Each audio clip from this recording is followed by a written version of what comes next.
The pre-dawn darkness of Chicago pressed against the bus windows like something alive, hungry, waiting. Karen Miller sat in the back row, her third seat of the night, surrounded by the city's forgotten workforce, security guards clocking out, hospital orderlies heading in, and cleaners like herself who existed in the spaces between other people's lives. The bus smelled of disinfectant, fast food, and exhaustion. Please leave a comment and let us know what city you're watching from. And don't forget to rate the story from 0 to 10 at the end. Enjoy the story. At 24 years old, Karen had hands that told a story her face tried to hide. Cracked knuckles, nails scrubbed so raw the beds had gone permanently pink. Chemical burns from industrial bleach dotting her wrists like a constellation of tiny failures. She wore her dark blonde hair in a tight braid, practical, invisible, the kind of hairstyle that said, "Don't look at me." But her eyes, those deep brown eyes flecked with amber, held something that 3 jobs and 70-hour weeks couldn't quite extinguish. Hope. Stubborn, irrational, refusing to die. In her lap sat a worn canvas messenger bag. Inside, beneath the spray bottles and microfiber cloths, hidden like contraband, was a sketchbook. The only thing in her life she hadn't sold, pawned, or sacrificed at the altar of survival. Her phone buzzed. A text from Marcus, her 15-year-old brother.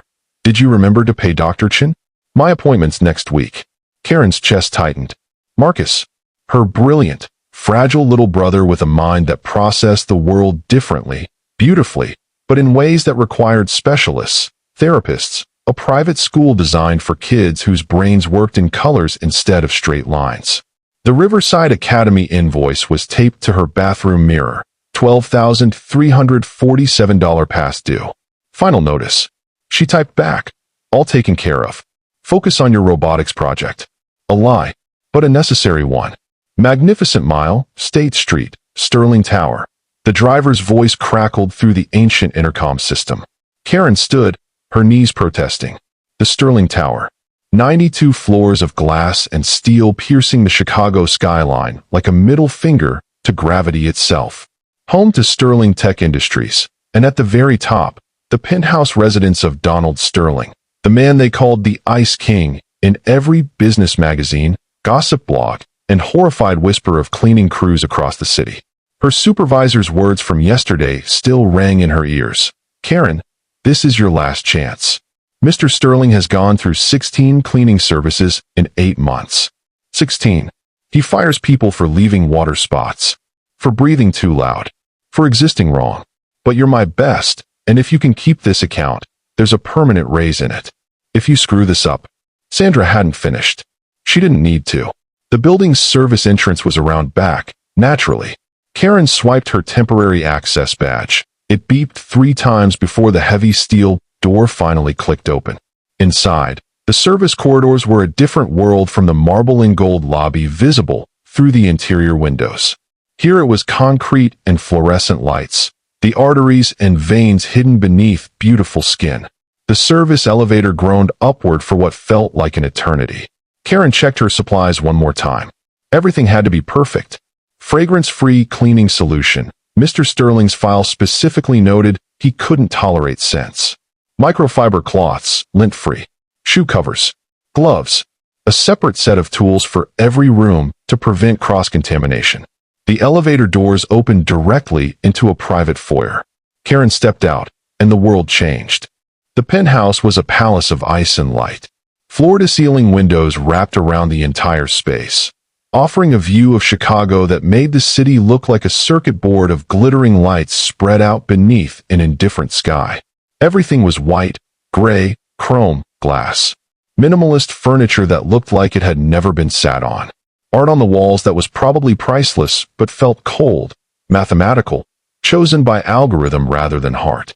It was beautiful. It was terrifying. It was the loneliest place Karen had ever seen. "You're late." The voice came from somewhere behind her, and Karen spun around. Donald Sterling stood in the doorway to what must have been his office, silhouetted against the blue glow of multiple monitors. He was younger than she expected, mid-30s, maybe, though it was hard to tell. He had the kind of face that seemed carved from marble, sharp jawline, pale gray eyes that looked through people rather than at them. Dark hair perfectly styled even at 5 in the morning. He wore all black, expensive black, the kind that probably cost more than her monthly rent. "I'm 3 minutes early, sir," Karen said quietly, checking her phone. The service elevator stopped on floors 41 and 63. "That's inefficient. You should have taken the express." "The express elevator requires executive clearance, Mr. Sterling." "I wasn't given." "Details are not excuses, miss." He consulted a tablet in his hand, not looking at her. "Crawford?" "No." "Miller. Karen Miller." He said her name like he was reading a grocery list. "Yes, sir. The previous service left streaks on the western windows. I count 17 visible from my desk. Unacceptable. The marble in the entryway has a dull film. Poor product choice or insufficient buffing. I don't care which. The guest bathroom has a loose grout line in the northeast corner of the shower. These are not minor issues, Miss Miller.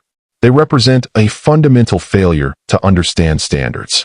Karen felt something hot and sharp rise in her chest. She'd cleaned hospital operating rooms. She'd scrubbed crime scenes for restoration companies. She'd made filth disappear from places that would turn most people's stomachs. And this man was lecturing her about grout? But she needed this job. Marcus needed this job. "I understand, Mr. Sterling. It won't happen again." "No," he said flatly. "It won't. Because if I find a single imperfection, one streak, one speck of dust, one item moved 1 inch from its designated position, you'll be terminated immediately. Am I clear?" "Crystal clear, sir." For the first time, Donald Sterling actually looked at her. Really looked. His pale eyes scanned her face with the same analytical precision he probably used to evaluate stock portfolios and merger proposals. Karen forced herself not to look away, even though every instinct screamed at her to make herself smaller, invisible, safe. Something flickered across his expression, too quick to name, and then it was gone. "You have 4 hours. Do not disturb me. I'll be in my office." He turned to leave, then paused. "And Miss Miller? I have cameras in every room except the bathrooms. I'll be watching." Then he was gone, and Karen was alone in the frozen palace, with dawn breaking over Lake Michigan and 4 hours to prove that she deserved to survive. She pulled out her supplies, took one deep breath, and got to work. She had no idea that before the night was over, she'd find the Ice King broken on his office floor, gasping for air that wouldn't come, and that the choice she'd make in that moment would shatter both their carefully constructed worlds into something neither of them could control. But that was still hours away. For now, there was only glass to clean, and a brother's future riding on every streak-free shine. Karen had cleaned penthouses before, but nothing like this. The Sterling residence didn't just look expensive, it looked unlived in. Like a museum exhibit titled, "How Billionaires Exist," rather than an actual home where a human being ate breakfast, kicked off shoes, left a book face down on a coffee table. She started with the windows, working methodically from east to west, watching the sun climb over Lake Michigan and set the glass towers of downtown Chicago ablaze with golden light. Her reflection stared back at her from the spotless panes, small, insignificant, a shadow against all that brightness. She thought about Marcus, probably still asleep in their basement apartment, curled up with his headphones on because the neighbors' fighting kept him awake. She thought about the tuition bill. She thought about what would happen if Dr. Chen refused to see him anymore. Then she stopped thinking and just cleaned. 2 hours in, Donald emerged from his office like a ghost materializing from mist. He moved through the space without acknowledging her presence, pouring himself coffee from a machine that probably cost more than her car. Black, no sugar, in a white ceramic mug he held like it might contain poison. He stood at the window where she'd just finished, staring out at the city with an expression that looked less like contemplation and more like a general surveying enemy territory. Karen kept working, moving to dust the built-in shelving. Books, but they looked unread.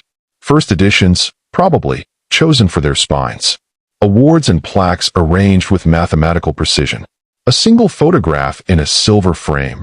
Donald shaking hands with someone important at some gala, both men smiling those smiles that never reached the eyes. "You move that 3 centimeters to the left." His voice cut through the silence without warning. Karen's heart jumped. She looked at the frame she'd just dusted and carefully replaced. "I put it back exactly. 3 centimeters. Left." He still hadn't turned around. I measure. Of course he did. Karen adjusted the frame with trembling fingers, using the faint dust outline as a guide. Better, sir? Adequate. He finally turned, those pale eyes scanning the room with mechanical efficiency, looking for flaws the way normal people looked for car keys. The previous service claimed they were thorough. They weren't. You understand that thoroughness isn't about effort, Miss Miller. It's about results. Effort is what people use to excuse mediocrity. Karen bit her tongue so hard she tasted copper. She wanted to tell him that effort was what kept people like her alive, that not everyone had the luxury of measuring picture frames while the world burned around them, that maybe if he actually lived in this sterile mausoleum, instead of just occupying it like a beautiful corpse, he'd understand the difference between a home and a tomb. Instead, she said, "Yes, sir. Results matter." "Good." He set down his untouched coffee. "Continue." "And Miss Miller? Pretend I'm not here. I prefer my environment silent." He walked past her like she was furniture, returning to his office and closing the door with a soft, final click. Karen stood alone in the glass fortress, surrounded by everything money could buy and nothing that mattered, and wondered what kind of hell a person had to survive to become this cold. Karen was halfway to the bus stop when she realized her apartment key was missing. She checked her messenger bag twice, dumped the contents on a bench under the streetlight, searched through cleaning supplies and empty energy bar wrappers with increasingly frantic hands. Nothing. It had to be in the penthouse. Probably fell out when she'd knelt to scrub the kitchen baseboards. She checked her phone. 11:47 p.m. The building would still be open for late working executives, but would her temporary access badge still work? And more importantly, would Donald Sterling fire her on the spot for daring to return? She didn't have a choice. Without that key, she couldn't get into the apartment.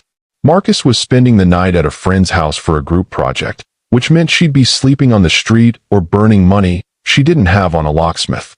The security guard at the service entrance barely glanced at her badge before waving her through. The elevator ride up felt longer this time, her stomach twisting with each floor. She'd been so careful today, so perfect. Every surface gleaming, every item returned to its exact position. She couldn't afford to ruin it now. The elevator doors opened to darkness. Not complete darkness. The Chicago skyline provided a dim glow through those massive windows, but the penthouse was unlit, silent, empty feeling. Karen stepped out carefully, letting her eyes adjust. Maybe he was asleep. Maybe she could slip in, find her key, and disappear like she'd never been here. Then she heard it, a sound that didn't belong in the Ice King's frozen palace. Gasping, ragged, desperate breathing coming from the direction of the office. Every instinct screamed at her to leave. This wasn't her business. Donald Sterling had made it abundantly clear she was invisible, replaceable, nothing. Whatever was happening behind that door had nothing to do with her. But the sound, God, that sound. Like someone drowning on dry land. Karen moved toward the office, her footsteps silent on the polished floors. The door was ajar, and through the gap, she could see him. Donald Sterling, the billionaire Ice King, collapsed on the floor beside his desk, one hand clutching his chest, the other clawing at his throat. His face was sheet white, lips tinged blue in the monitor glow, eyes wide and unfocused with pure animal terror. Panic attack. Karen recognized it instantly. She talked Marcus through dozens of them over the years. She should call 911. That would be the smart thing, the safe thing. But paramedics meant questions, publicity, and she could see his phone on the desk, far from his reaching hand. He couldn't breathe well enough to tell her where it was, couldn't do anything but drown in his own nervous system's misfiring. Karen made a choice. She dropped to her knees beside him, ignoring his attempt to wave her away, ignoring the flash of rage and humiliation in those pale eyes. "Mr. Sterling, listen to my voice. You're having a panic attack. You're not dying. I know it feels like dying, but you're not." He tried to speak, managed only a choked sound. "Don't talk. Just listen." Karen's voice dropped into the calm, steady rhythm her mother had used with her after the accident that killed her parents, after the nightmare started. "We're going to breathe together. For counts in, hold for 4, out for 4. Watch my hand." She held her palm up, slowly closing her fingers one by one as she counted. In 2, 3, 4. Donald's breathing was still ragged, panicked, but his eyes locked onto her hand. Hold, 2, 3, 4. She kept her voice level, grounding. Out, 2, 3, 4. Again and again. His breathing began to slow, to deepen. Color started returning to his face. The rigid terror in his body gradually softened into exhausted trembling. After 5 minutes that felt like hours, Donald slumped against the desk, breathing hard but breathing. He looked at Karen with an expression she couldn't name. Shame, maybe, or fury, or something more complex than either. "You weren't supposed to be here," he said finally, his voice raw. "I forgot my key. You should have left." "I know." They stared at each other in the darkness, and something shifted in the frozen air between them. Something irreversible. Karen didn't hear from Sterling Tech or the cleaning service for 3 days. She worked her other jobs, a medical office downtown, an after-hours shift at a corporate law firm, and waited for the inevitable termination notice. She'd broken protocol, touched a client, witnessed something private, something the Ice King would never forgive her for seeing. On the 4th day, Sandra called her at 6 in the morning, her voice tight with barely controlled panic. "Karen, what the hell did you do?" Karen's stomach dropped. "I can explain. Donald Sterling's attorney just called me. Personally. Do you understand how insane that is? Billionaires don't call cleaning services. Their assistants call cleaning services. Sandra, I'm sorry, I know I shouldn't have. He wants you. Exclusively. 5 days a week, his penthouse only, triple your current rate." Sandra paused. "What am I missing here?" Karen's mind went blank. "Triple. Plus benefits. Plus a signing bonus that's more than I make in 6 months. Karen, what happened up there?" I just cleaned. Really well." The lie sat heavy in her mouth, but what else could she say? That she'd seen the Ice King broken? That she'd held his hand while he remembered how to breathe? Some things didn't translate into words. 2 hours later, Karen stood in the penthouse again, her new employee badge feeling like a weight around her neck. Donald was waiting for her in the living room, dressed in another expensive black ensemble, looking perfectly composed. Like the man gasping on the floor had been a different person entirely. "Miss Miller." He gestured to the white leather sofa. "Sit. I'm here to clean, Mr. Sterling. And you will. But first, we're establishing new parameters." His pale eyes fixed on her with uncomfortable intensity. "What happened the other night stays between us. Non-negotiable. You've signed an NDA. It's in your employment packet." "I wouldn't have said anything anyway. People always say that. They're usually lying." He paced to the window, hands clasped behind his back. "But you came back. You could have left me there, called emergency services from the elevator, protected yourself from liability. You didn't. I need to understand why." Karen shifted uncomfortably. "You needed help. I'm a stranger. A difficult employer, by all accounts. Why risk your job for a stranger?" "Because you were scared," Karen said quietly. "And nobody should be alone when they're that scared." Something flickered across his face. Surprise, maybe, or recognition. He was silent for a long moment, staring out at Chicago like the city might provide answers. "I want you here 5 days a week," he said finally. "Same hours. But there's a condition." "What condition?" "You talk to me while you work." Karen blinked. "I'm sorry, what?" "Everyone treats me like I'm made of glass. They're terrified, or they want something, or they're performing some choreographed version of themselves they think I want to see." He turned to face her, and for the first time she saw something almost human in those cold eyes. "You're not afraid of me. Even now you're not. Should I be? Most people think so." He moved closer, studying her like she was a puzzle he couldn't solve. "I don't want silence anymore. I don't want invisible. I want to know what you think about while you're making everything perfect. What you notice. What you care about." That's the strangest request I've ever gotten. Is it a problem? Karen thought about Marcus's tuition bill. About triple her current rate. About benefits that might actually cover a dentist appointment or new shoes that didn't have holes in them. She thought about the man she'd found on the floor, drowning in his own mind, and how lonely you'd have to be to demand conversation from your cleaning lady. "No," she said. "It's not a problem." "Good."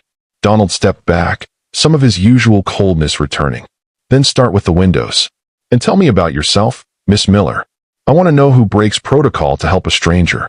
Karen pulled on her gloves, picked up her spray bottle, and wondered what she'd just agreed to. "My name's Karen," she said. And I'm 24 years old. I take care of my little brother, and I've been cleaning other people's homes since I was 16 because sometimes survival doesn't give you prettier options. Behind her, Donald Sterling smiled. She didn't see it, but she heard something shift in his voice. Finally, he said, "Someone real." It happened on a Tuesday, 3 weeks into their strange new arrangement. Karen was deep cleaning the guest bathroom when she heard Donald's voice from the living room, sharp with curiosity. "What is this?" Her blood turned to ice. She dropped the scrub brush and ran, finding him standing beside her cleaning cart, holding her sketchbook. The one place she'd thought was safe, invisible, hers. "That's private," she said, reaching for it. Donald held it higher, already flipping through pages with the same analytical focus he probably used to read quarterly reports. But his expression wasn't analytical. It was stunned. "You drew these? Mr. Sterling, please." "The bus stop on Madison. I pass it every day." He stared at a watercolor sketch of early morning commuters huddled under the shelter, but in Karen's rendering they weren't just tired workers. They were painted in golds and crimsons, each face a story, each body language a poem about endurance. "I've never actually seen it. Not like this." Karen wanted to snatch the book away, to hide the most honest parts of herself from his cold scrutiny. But something in his voice stopped her. He sounded lost. "It's just doodling," she said weakly. "Something I do on the bus." Donald moved to the sofa, still flipping pages, and Karen watched her entire secret life unfold before him. The elderly man who sold flowers outside the train station. She'd drawn him surrounded by butterflies made of origami roses. The teenagers practicing dance moves in Millennium Park, rendered in explosive purples and electric blues. Marcus, sleeping with his robotics textbook open, light falling across his face like benediction. "This is the view from here." Donald stopped on a double-page spread of the Chicago skyline at sunset, but not the sterile glass and steel version visible from his windows. Karen's version was alive, windows glowing like fireflies, clouds painted in impossible violets and tangerines, the whole city breathing with warmth and motion. "You see it completely differently than I do. You see a skyline. I see people's homes." He looked up at her, and something in his pale eyes had cracked open. "Everything in your drawings is full of color and life, and," he struggled for the word, "hope. Even the sad things have hope in them. That's just how I see the world." "Why?" It wasn't accusatory. It was genuine bewilderment. "You work 3 jobs. You're drowning in your brother's medical bills. You spend your life cleaning up after people who don't even see you. Where does hope come from?" Karen sat down across from him, and for once, she answered honestly. "Because if I let the world be gray, I'd disappear into it. Color is how I remember I'm alive." Donald stared at the sketchbook like it was a religious text written in a language he'd forgotten how to read. He turned to a drawing Karen had done last week. The view from this very penthouse, but in her version, the glass wasn't cold and perfect. She'd drawn condensation on the windows, a coffee mug leaving a ring on the table, a blanket draped carelessly over the sofa arm. Small human imperfections that made the space feel inhabited instead of embalmed. "Everything here is white or gray or chrome," he said quietly. "I hired a designer. Told them I wanted modern, minimalist, clean. I thought that's what success looked like." He touched the edge of her drawing. "But you drew it with warmth. With life. Like someone actually lives here instead of just existing." "Maybe that's the problem," Karen said before she could stop herself. His eyes snapped to hers. "Excuse me." She'd already started, might as well finish. "You don't live here, Mr. Sterling. You occupy it. Like a museum guard protecting exhibits no one's allowed to touch." She expected anger. Dismissal. Instead, Donald looked around his penthouse like he was seeing it for the first time. The untouched books, the sterile perfection, the complete absence of anything that suggested a human heart beat within these walls. "When did you draw this?" He held up the sketch of his view. "Last Thursday. You were on a conference call. I didn't notice." "You never do." Karen stood, reaching for the sketchbook. "Can I have it back now?" Donald handed it over, but his fingers lingered on the cover for a moment. "They're extraordinary, Karen. These drawings. You're not just talented. You're seeing something the rest of us are blind to." It was the first time he'd used her first name. It hung in the air between them, strange and intimate. "Thank you," she said softly. "Don't hide it anymore. The sketchbook. Bring it out. Draw while you're here." He stood, straightening his suit jacket, rebuilding his walls. "Maybe I need to learn how to see in color again." The invitation surprised them both. "Come with me tomorrow," Karen said on a Friday afternoon, rolling up her extension cord. "Before your morning meetings. I want to show you something." Donald looked up from his laptop, one eyebrow raised. "Show me what?" "How the other 99% lives." He should have said no. He had a 7 a.m. call with Tokyo, a board presentation to finalize, 100 reasons why driving to the south side with his cleaning lady was absurd. Instead, he heard himself say, "What time?" Which was how Donald Sterling found himself at 6:15 a.m., sitting in the back of his town car, watching Karen give his driver directions to a neighborhood where his GPS seemed personally offended to go. The buildings here were older, more worn. Chain-link fences, murals covering brick walls, corner stores with hand-painted signs and bars on the windows. "Here," Karen said. "Rosie's." The diner looked like it had been transplanted from 1974 and forgotten. Vinyl booths patched with duct tape, a counter with chrome stools, and a neon sign in the window that buzzed and flickered like a dying heartbeat. Through the grease-streaked glass, Donald could see exactly 4 customers. "You're joking." "I'm not." Karen was already out of the car. "Come on. And take off the tie." "I'm not taking off my." "Donald." She leaned back in, and her use of his first name still felt like a small revolution. "Trust me. The tie says, I'm better than you. You're not better than anyone in there. You're just richer." He removed the tie. Inside, Rosie's smelled like coffee, bacon grease, and decades of conversation soaked into the walls. A woman in her 60s with gray hair and laugh lines looked up from the register, and her entire face transformed when she saw Karen. "Baby girl, you brought a friend." Rosie's eyes swept over Donald with the kind of assessment that saw through expensive suits to the person underneath. "He looks lost." "He is," Karen said, grinning. "Rosie, this is Donald." "Donald, this is Rosie. She makes the best biscuits and gravy in Chicago." They slid into a booth, and Donald found himself face-to-face with a laminated menu featuring clip art and prices that seemed impossibly low. When was the last time he'd eaten somewhere without a reservation? "Without a sommelier?" "I'll have the usual," Karen told Rosie. "And you, honey?" Rosie looked at Donald with patient amusement. "I'll have whatever she's having." 10 minutes later, plates arrived loaded with scrambled eggs, hash browns, biscuits drowning in sausage gravy, and bacon that looked nothing like the artisanal prosciutto served at his usual breakfast meetings. Donald stared at his plate like it might contain a bomb. "It won't bite you," Karen said, already digging in. "Just eat it." He took a bite. Then another.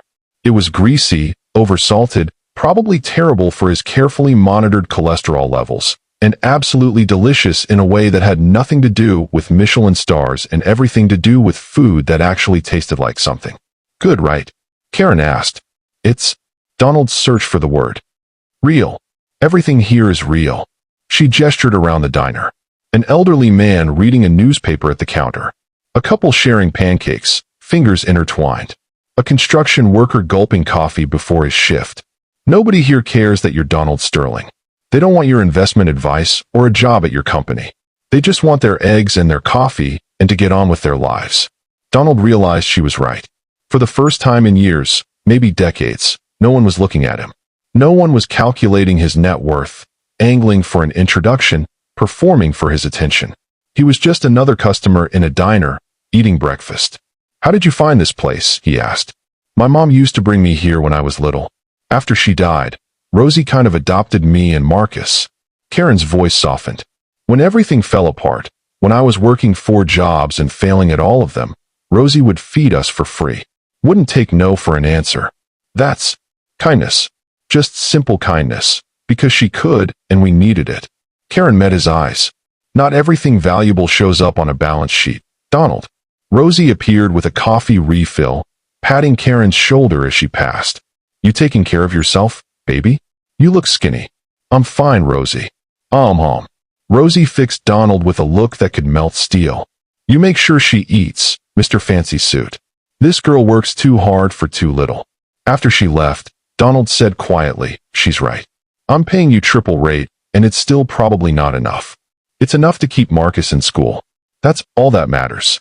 They finished breakfast in comfortable silence, and when the check came, Donald reached for his wallet. Karen put her hand over his. Let me. You bought me into your world. This breakfast is on me. Welcome to mine. He let her pay, and somehow, that $6 breakfast felt more valuable than any $1,000 meal he'd ever consumed. The photograph appeared on a business gossip blog 3 days after Rosie's. Donald sitting in a South Side diner across from Karen, both of them laughing, looking more human than he'd looked in a decade of carefully staged publicity photos.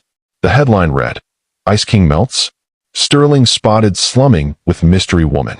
By noon, it had spread to 6 major financial news sites, each with increasingly vicious speculation. By 2 p.m., Donald's phone was exploding with calls from board members, investors, advisors, all asking the same question in different variations. What the hell are you doing? Karen was scrubbing the kitchen when Donald emerged from his office, his face carved from stone. He'd been in there for 4 hours, and she could hear his voice through the door, cold, clipped, defending something he shouldn't have to defend. They know about you, he said without preamble. Karen's stomach dropped. Who knows what? The board. My competitors. Everyone who's been waiting for me to show weakness. He pulled up the article on his tablet, shoved it toward her. Marcus Thorne is calling an emergency board meeting. He wants me to explain why I'm fraternizing with staff and whether I'm mentally fit to lead the company. Karen stared at the photo. They looked happy, like friends, like 2 people who'd found something rare and unexpected in each other's company. And apparently, that was a scandal. This is my fault, she said. I shouldn't have asked you to come. Don't. Donald's voice was sharp. Don't apologize for being human. That's exactly what they want. For me to retreat back into the ice palace and pretend connection is weakness. Isn't it, though? In your world. Karen set down her cleaning supplies, facing him fully. You told me yourself. You trust no one. Zero trust policy. And now your enemies are using me against you. Marcus Thorne has been trying to stage a coup for 2 years. He's been buying up shares, courting board members, waiting for any sign that I'm losing control. Donald's jaw clenched. 3 months ago, he started a whisper campaign about my erratic behavior. The panic attacks. Someone's been leaking information. Karen's blood ran cold. From here? From your penthouse. I had the place swept yesterday. Found listening devices in my office, the living room, even the bedroom. His pale eyes locked onto hers. They've been watching me fall apart, Karen, collecting evidence. And now they have you. Proof that I'm so unstable I've formed an inappropriate attachment to the help. The words stung, even though she knew he was quoting someone else. What are you going to do? The board meeting is Monday. Thorne will present his case. He'll have the photos, probably recordings of my panic attacks, testimony from fired employees about my impossible standards and paranoid behavior. Donald moved to the window, his reflection ghostly in the glass. He'll paint me as a liability. Suggest I step down for the good of the company. Can he do that? If he has enough votes, yes. Donald's hands clenched behind his back. Everything I built. 15 years of 70-hour weeks, of sacrificing everything human about myself to be strong enough, smart enough, ruthless enough to succeed. And it comes down to this. They'll take it all because I made the mistake of having breakfast with someone who makes me remember what it feels like to be alive. Karen crossed to him, standing beside him at the window. The Chicago skyline stretched before them, indifferent to their human dramas. Then fight back. You're the smartest person I've ever met, Donald. You built an empire from nothing. Don't let them take it because they're scared of who you're becoming. Who am I becoming? Someone real. She touched his arm lightly. Someone who might actually be worth knowing. Donald looked at her hand on his sleeve, and something shifted in his expression, determination replacing despair. Monday night, there's a gala. Annual Sterling Tech fundraiser. It's also when Thorne plans to make his move publicly. He'll have planted reporters, sympathetic board members, all the theater necessary to humiliate me. So cancel it. No. His voice hardened with resolve. I'm going to face them. All of them. But I need you to understand something, Karen. If you're seen with me again, they'll destroy you too. Your reputation, your job prospects, maybe even your custody of Marcus if they dig deep enough. Karen's chest tightened. Are you firing me? I'm giving you an exit before the explosion. Take the severance I'm offering. Find a safer life. Forget you ever met the Ice King. She should take it. Every rational neuron in her brain screamed at her to take it. But she looked at Donald Sterling, brilliant, broken, finally learning to thaw, and she couldn't walk away. No, she said simply. Karen, you stood in my world for one breakfast. Let me stand in yours for one night. They want to use me as proof you're weak. Let's show them the truth instead. The storm hit Chicago like a fist. By 8 p.m. Sunday, the entire city was under a severe weather warning, 70-mile-per-hour winds, flooding, power outages spreading across the south side like dominoes falling. Karen watched the news on her phone while Donald paced the penthouse, fielding emergency calls about tomorrow's board meeting. The venue still has power, he said, hanging up for the third time in 10 minutes. Thorne's pushing to keep it on schedule. Of course he is. Chaos works in his favor. Karen's phone buzzed. A text from Marcus's friend's mom. Flooding on your block. Marcus staying here tonight. He's safe. Thank God. At least her brother was somewhere dry. But that meant Karen was stuck here. The buses had stopped running. The L was suspended. And even Ubers weren't accepting rides in this weather. I should try to get home, she said, even though they both knew it was impossible. In this, Donald gestured to the windows where rain lashed the glass like something alive and angry. You'll stay here. Guest room is yours. The power died at 9:47 p.m. One moment the penthouse was its usual sterile brightness. The next it plunged into darkness broken only by emergency lighting and the storm's lightning flashes. Donald's backup generators kicked in immediately, but they only powered essential systems, some lights, the refrigerator, his office servers. Well, Karen said into the sudden intimacy of shadows, this is cozy. Donald let out a sound that might have been a laugh. I have emergency candles. Apparently. They found them in a kitchen drawer still wrapped in plastic, never used. Karen lit them one by one, placing them around the living room until the space transformed from sterile showroom into something almost warm. Almost human. The storm howled outside, and for the first time since she'd met him, Donald Sterling looked uncertain. I can't remember the last time I sat in candlelight, he admitted, settling onto the sofa. Not his usual rigid posture, but something looser, more tired. Karen sat across from him, tucking her feet under her. Tell me about before. Before what? Before the ice. Before you became untouchable. She watched his face in the flickering light. Something happened to you. Something that made you think being human was dangerous. For a long moment, she thought he wouldn't answer. Lightning flashed, illuminating his profile, sharp and sad and alone. Then he started talking. I had a business partner once. My best friend from MIT. We built Sterling Tech together, 50-50 split. We were going to change the world. His voice was hollow, like he was reciting someone else's story. 3 years in, right before our IPO, I found out he'd been embezzling. Millions. Creating false invoices, shell companies. He was going to tank us and disappear. What did you do? I confronted him. He looked me in the eye, this person I trusted more than anyone, and he laughed. Said I was too soft, too naive. That kindness was a liability in business. Donald's hands clenched. I had him arrested. Took the company solo. Vowed never to trust anyone again. And I haven't. Until me. Until you. He met her eyes. And look where it's gotten me. Listening devices in my walls. A coup brewing. Proof that he was right. Connection is weakness. No. Karen leaned forward. He was wrong. You were vulnerable to him because he was cruel and you weren't. That doesn't mean trust is the problem. It means you trusted the wrong person. How do you know the difference? You feel it. Here. She pressed her hand to her chest. The people worth trusting don't ask you to be less human. They ask you to be more. Thunder rattled the windows. The candles flickered but held. Donald stared at her like she'd spoken a language he'd spent years trying to forget. Why do you care? He asked quietly. I'm not kind to you. I'm demanding and cold, and I pay you to endure my presence. You taught yourself to be cold. It's not who you are. Karen's voice softened. I've watched you these past weeks. The way you stop what you're doing when I mention Marcus. How you leave coffee made exactly how I like it. Last Tuesday, you moved your calls to the bedroom so I could listen to music while I worked. You think I didn't notice? That's just human. That's just human, Donald. And that's why they're scared of you. Not because you're weak, but because you're remembering how to be whole. The storm raged. The candles burned. And in the darkness of his glass fortress, Donald Sterling finally let himself crack all the way open. "I'm terrified," he whispered. "Of tomorrow. Of losing everything. Of being that person again who trusted and got destroyed."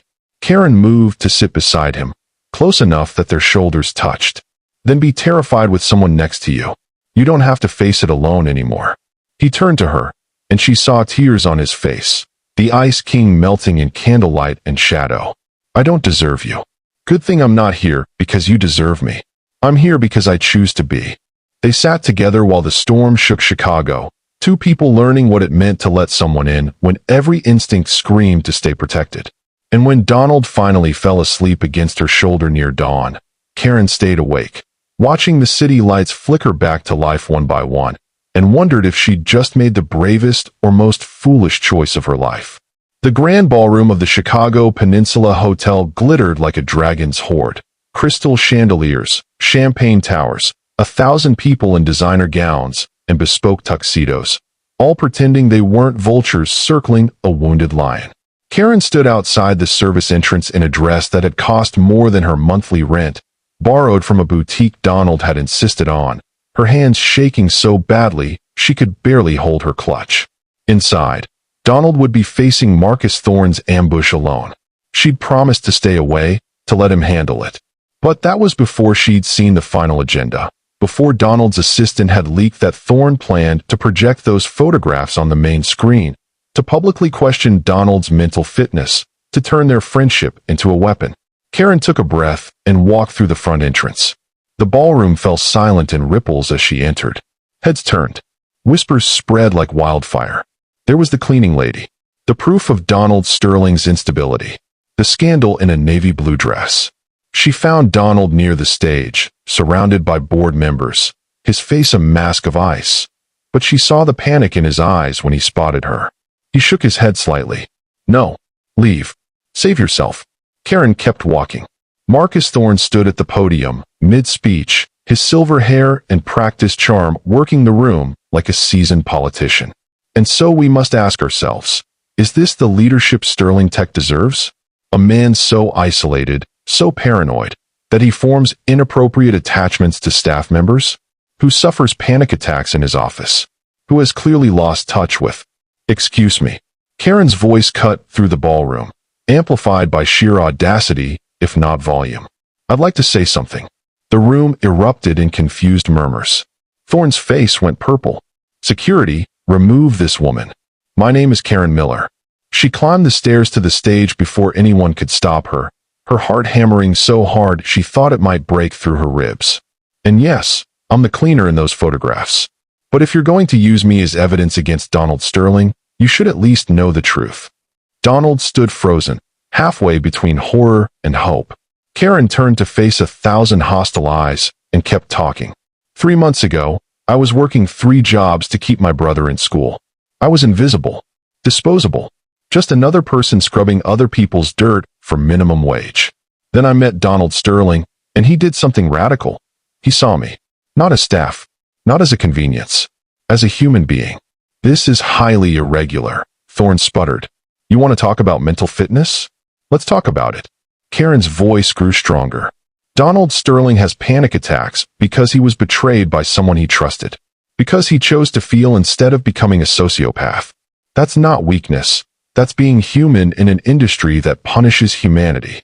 She pointed to the projected photograph of them at Rosie's. "You see this and call it a scandal. I see a man who spent 15 years building walls to protect himself, finally brave enough to step outside them. You see inappropriate attachment. I see a person learning that power without connection isn't power, it's prison."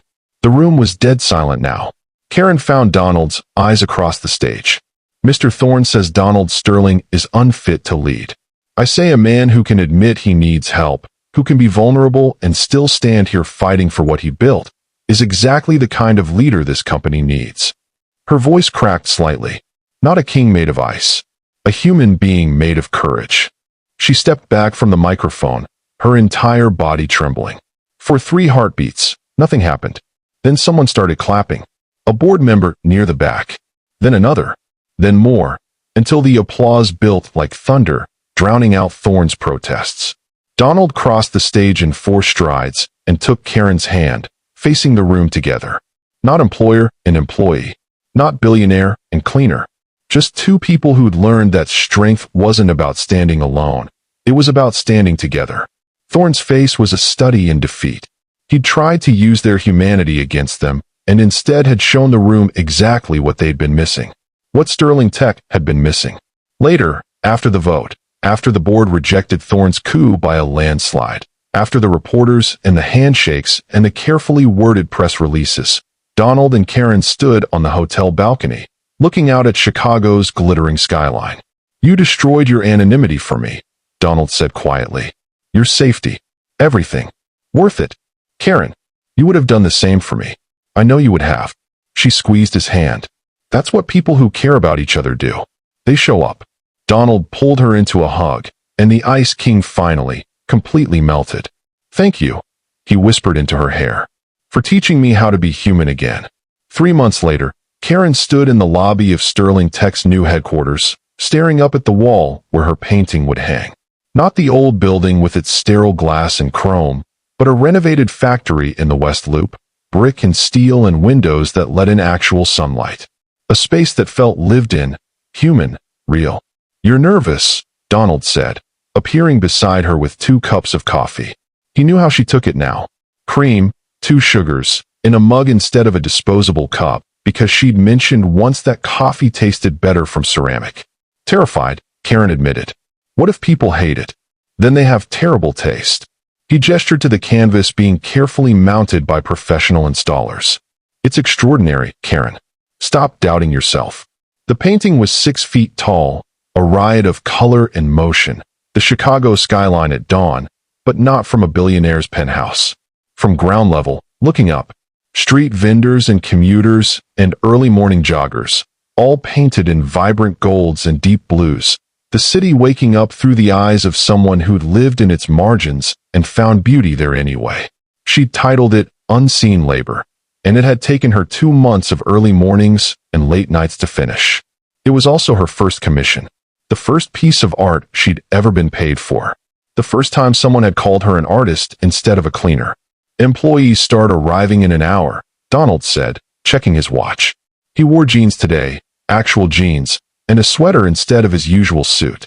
The board had nearly fainted the first time he'd shown up to a meeting dressed like a human being. "Are you ready?"